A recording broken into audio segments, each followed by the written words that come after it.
ঈশ্বরদীতে পুকুর খনন করতে গিয়ে মিলেছে ৭১-এর পরিত্যক্ত গ্রেনেড। গ্রেনেডটির মাঝখানে রেখে চারপাশে মাটির বাউন্ডারি দিয়ে ঘিরে রেখেছে পুলিশ।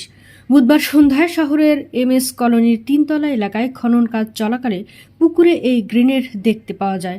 প্রত্যক্ষদর্শীরা জানান, রেলওয়ে জমিতে খোকন নামের এক মাছ ব্যবসায়ী বেশ কিছুদিন ধরে এমএস কলোনির ৩তলা এলাকায় মাঠে পুকুর খননের কাজ করছেন। শ্রমিকরা কাজ শেষ করে বিকেলে চলে যায়। তখন তৃতীয় শ্রেণীর পড়ুয়া স্বর্ণা নামে এক শিশুকন্যা বাড়ির পেছনে গিয়ে উপরের অংশে লাল টেপ মোড়ানো লোহার গোলকের মতো একটি বস্তু দেখতে পায়। পরে খেলনা ভেবে বাড়িতে নিয়ে আসে। তার বাবা সুভাষ কুমার দাস ধলা গোলাকার বস্তুটি গ্রেনেড বলে বুঝতে পারে। তখন বিপদের আশঙ্কায় গোলাকার বস্তুটি পূর্বের স্থানে রেখে জরুরি সেবা 999 নম্বরে ফোন দিয়ে বিষয়টি জানান। পরে সেখানে উপস্থিত হয় ঈশ্বরদী থানা পুলিশ।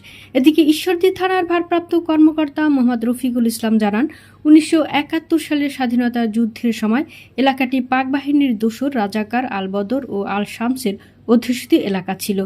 ওই সময় গ্রেনেডটি যে কোনোভাবে ঘটনাস্থলে অবিস্ফোরিত হয়ে মাটি চাপা পড়েছিল। মাটি খনন করার পর সেটি বের হয়ে এসেছে। বর্তমানে গ্রেনেডটি মাটি চাপা দিয়ে রাখা হয়েছে। বোম নিষ্ক্রিয় করার জন্য র্যাবের বোম ডিসপোজাল টিমকে খবর দেওয়া হয়েছে।